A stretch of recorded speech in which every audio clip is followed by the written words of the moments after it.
Basically, our goals are twofold. One, we recently sort of became more active as a result of this proposal to expand charter seats in New Bedford. So we're in resistance to that. And two, we want to build quality public schools. So that's the other aspect of our work. What do you think is going on there? Because a lot of people seem to think that if the charter schools get bigger and they expand, then what happens to the public schools? Would the public schools be left behind in that scenario? Is that what we're worried about? Absolutely. So any expansion of charter school seats means the siphoning off of resources from public schools and funding from public schools.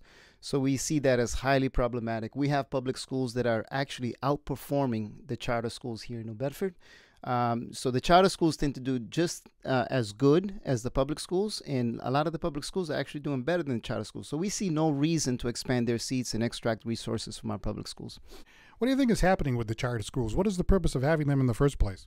Well, I think it's a business, plain and simple. I mean, we're talking about public education in the United States is a $500 billion industry, and I think that there are corporations that are wanting to profit from this thing, not only charter schools, but high stakes testing corporations and so forth and so on. So I think that that's the main issue. As far as innovation goes, there's no charter school that's actually been innovative in this country. All of the innovation in education that has unfolded over the past 40 years have come from public schools. I know I've seen in the past lotteries where families would come in and they'd put themselves in a lottery to determine who goes to one school or another. Just as a citizen looking at it, I'm saying to myself, who the hell came up with that idea? How can your student and my student go into a school and somehow we go into a lottery where you end up at one place and I end up at another? All the schools are supposed to give the same education, right? That is correct. I mean, that's how we know that charter schools are not public schools. Public schools don't have lotteries. Public schools, by law, have to take all students that come through their doors, whereas charter schools do have lotteries, and that it's highly egregious, for families to have to go through this process to access any school in their neighborhood. So I'm against the whole concept of a lottery. Do the charter schools have an easier time in terms of following different regulations? Do the charter schools have an advantage in the area of discipline, for example, in order to deal with a student who's disruptive or a student that comes with a lot on the plate? Yeah, they have a tremendous amount of leeway in dealing with discipline. In fact, what they often do, if they have students that they don't want to keep in their schools, what they do is they counsel them out, and those students end up back in the public school system.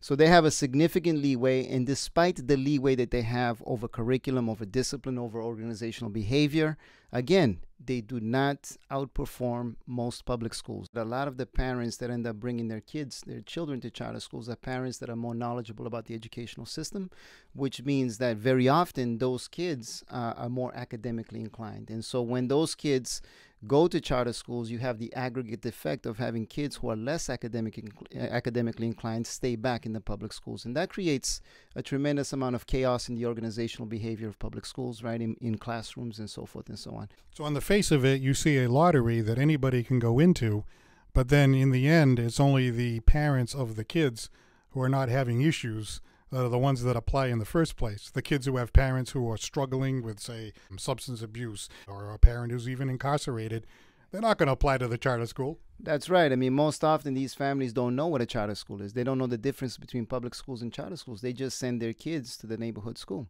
And so you're absolutely right. Those that end up going to charter schools and applying for the lottery are those who are in the know, so to speak. And I think probably some of the folks who are looking at these other schools might say, okay, over the years, the public schools, no matter how much money you give them, it's like you get the superintendent and the assistant and the other assistant and this director and that director and this director.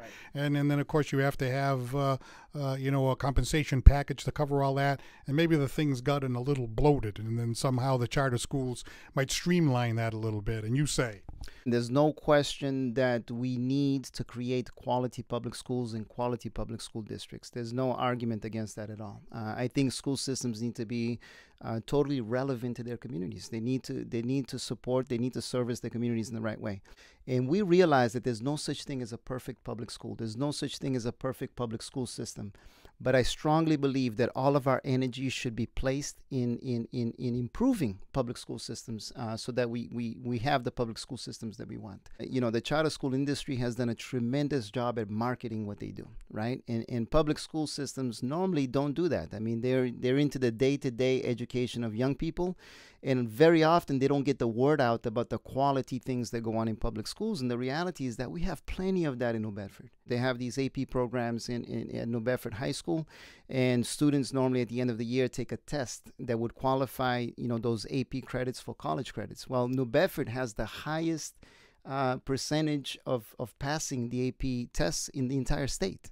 I think probably the average person doesn't know that. Absolutely. I would agree with that. Professor, thank you so much for stopping by. We wish you all the best. Thank you so much, Paul. Really appreciate it.